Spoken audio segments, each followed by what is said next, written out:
Hi everyone, I'm Danielle Byington, and in this video, I'm going to be talking about some of the background information to help you understand the context of Homer's Iliad. So, in Homer's Iliad, it's not so much that we're looking at the writing, but rather this is Homer's recitation of a story. So, when you look at a copy of the Iliad, it might look like a good thick book, right? But it wasn't meant to just be a sort of fiction or drama. It is poetry. I think now people tend to think of poems as being much shorter in length, but the Iliad is thousands of lines long.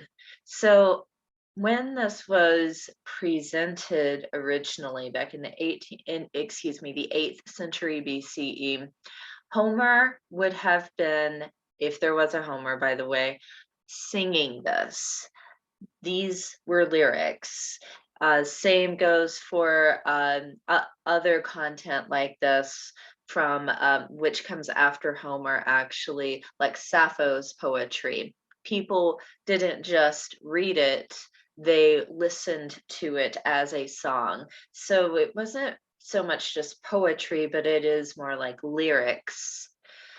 And when this was performed, so it might be performed for more elite persons at like a dinner party in the evening. Now, if you performed the whole Iliad from beginning to end, it would take approximately 20 hours. No one is going to listen to that for 20 hours. Look at most of your courses, they are anywhere from 50 minutes, 60 minutes, 80 minutes, usually in length, or even if it's a 3 hour evening course, you have a break in the middle. No one's attention span can keep going for that long. So scholars often say that this would have been performed a bit at a time. Maybe you could think of it as a book or two at a time of content, going anywhere from like about 90 minutes to 2 hours of song, which is still kind of a long time, right?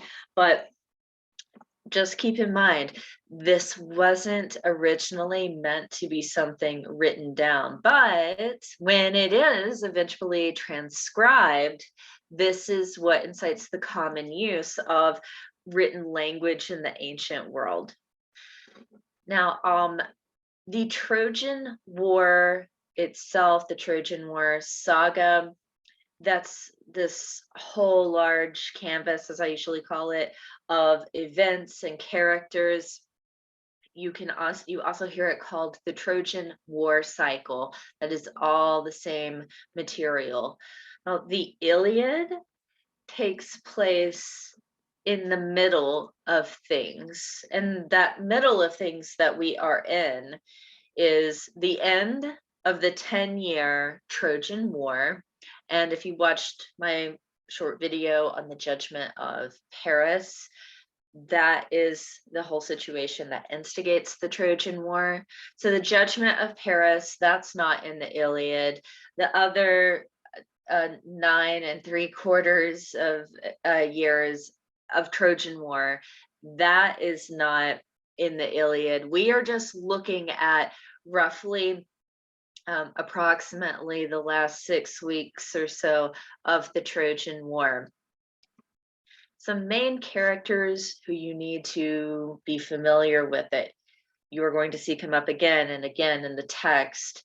I'm going to say your three primary Greek figures would be Achilles, and you first heard about his parents in the Judgment of Paris. They're the ones having the wedding where the goddess of discord shows up and throws the golden apple down on the ground so the goddesses fight over it. So his mother is a sea nymph. She is an immortal, and his father is a mortal, King Peleus. So we have Thetis and King Peleus. So he fights with a tribe called the Myrmidons, and that's something that is often confusing to people when they're reading the Iliad. It is essentially Greeks versus Trojans, but these are tribes sort of unifying what we know now as modern day Greece. Menelaus from another tribe, the Spartans, like the city of Sparta.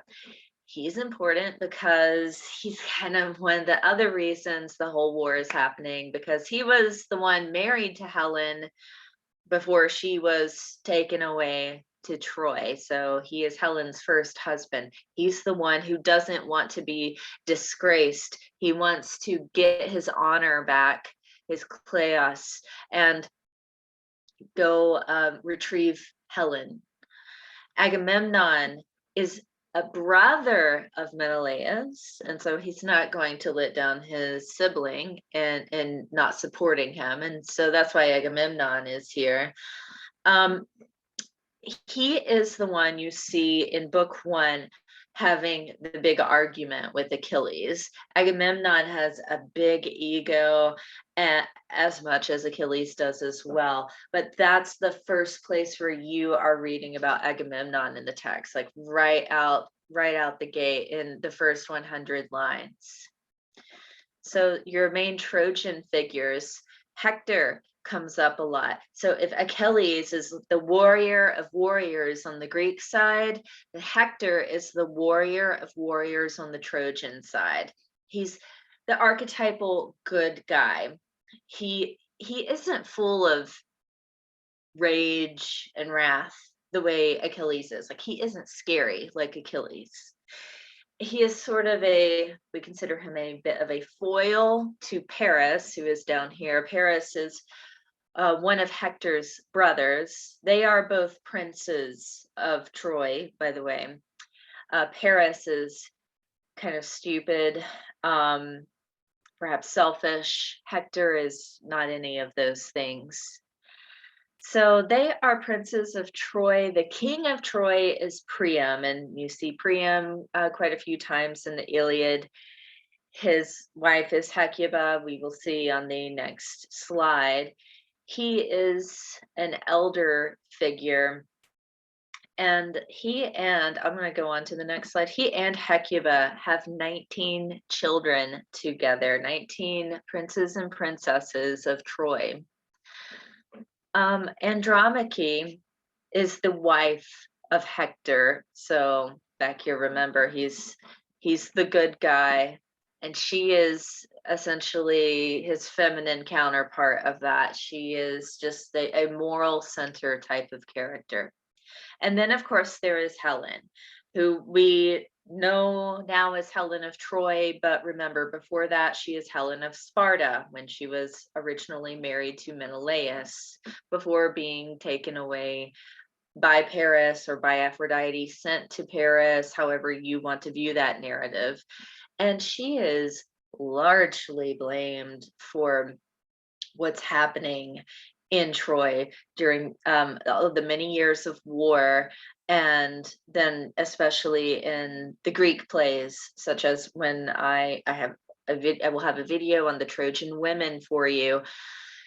She is really despised by the other Trojan women. They feel like everything that has happened with the fall of the city is Helen's fault. So that's it for the general background information on Homer's Iliad.